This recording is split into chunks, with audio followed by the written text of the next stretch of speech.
Dans cette vidéo, je vous montre mes deux clés, mes deux secrets pour réussir vos prises de notes sous forme de mind map, comme ça, générique.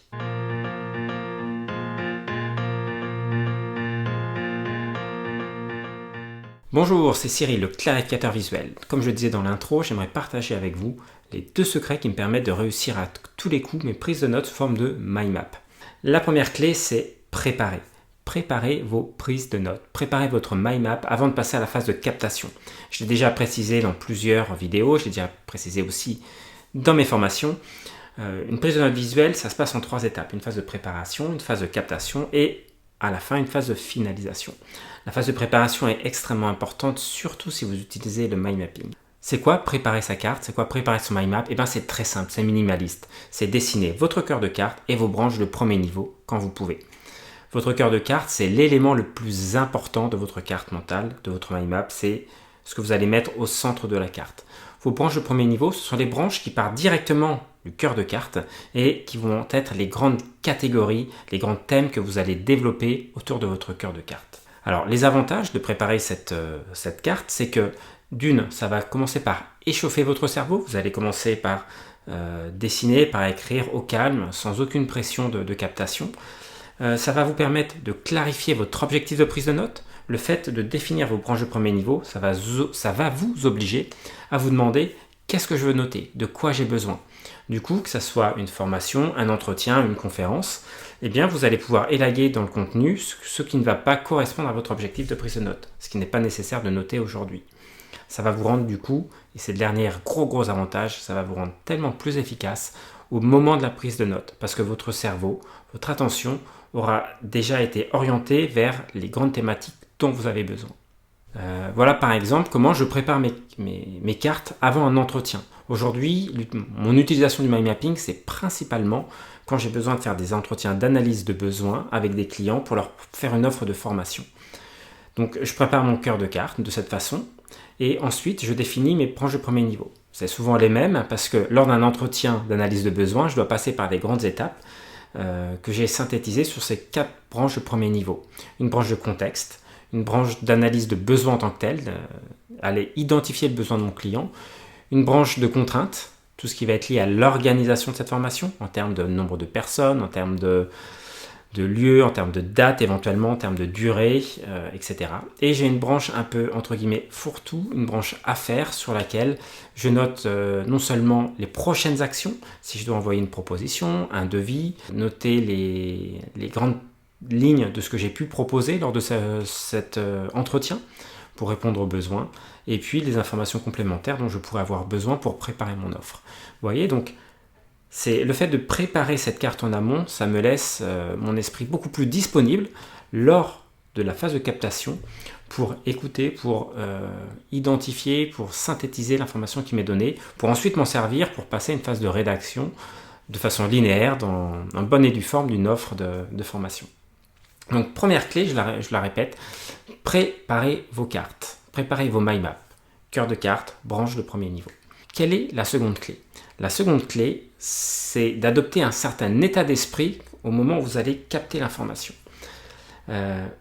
Très souvent, et moi le premier quand j'ai commencé à prendre des notes sous forme de mind map, mais très souvent en formation, j'ai comme retour sur les premières expériences de prise de notes une forme de stress quand on va commencer à prendre des notes, mais est-ce que c'est le bon mot? Est-ce que c'est la bonne information à noter? Est-ce que je l'ai noté à la bonne place? Est-ce que je vais avoir assez de place sur ma carte pour noter tout ce qu'il faut? Et si j'ai pas assez de place, qu'est-ce que je fais? Si ma carte n'est pas finie, qu'est-ce que je fais? Etc., etc. Tout ce stress, il a un vrai effet négatif sur votre prise de notes. Il augmente fortement votre charge mentale. Votre attention est occupée à comment faire une belle carte, comment bien faire ma carte. Et ça diminue votre capacité d'écoute et votre capacité de synthèse. Et c'est ça le plus important, c'est d'avoir une bonne écoute, et c'est cette bonne écoute qui vous donnera la synthèse juste de l'information dont vous avez besoin. Alors, comment baisser ce niveau de stress pour augmenter ce niveau de disponibilité mentale qui vous permettra de réaliser une prise de notes efficace sous forme de mind map? Je vais vous révéler une prise de conscience que j'ai eue à mes débuts. Comme je disais, j'ai connu le même état de stress quand je commençais à m'entraîner. Moi, je m'entraînais avec des conférences TED. C'est relativement dur à capter en plus. J'avais ce stress, cette accroche. Je me disais, mais j'y arriverai jamais, comment c'est possible, ça va trop vite, mais où est-ce qu'il faut que je note ça, etc., etc. Et un jour, quand je m'entraînais, j'ai eu une idée, je me suis dit, bah écoute Cyril, c'est pas grave, fais un brouillon et tu referas ta carte après. Et au moment où je me suis dit ça, fais un brouillon, c'est comme si dans mon esprit ça avait switché. Il y a quelque chose qui s'est posé, un stress qui est parti, et ça m'a rendu beaucoup plus disponible, beaucoup plus dans le présent pour capter l'information. Et j'étais extrêmement étonné du résultat, parce qu'en fait, la carte mentale, vous ne pouvez pas contrôler le processus de construction. La carte va se construire au fur et à mesure que vous notez. Et le fait d'enlever ce stress, de vouloir bien faire absolument, eh ben, ça m'a permis d'être beaucoup plus dans l'écoute et la carte s'est dessinée d'elle-même quelque part. Et depuis, j'ai l'habitude de dire que je ne fais que des brouillons.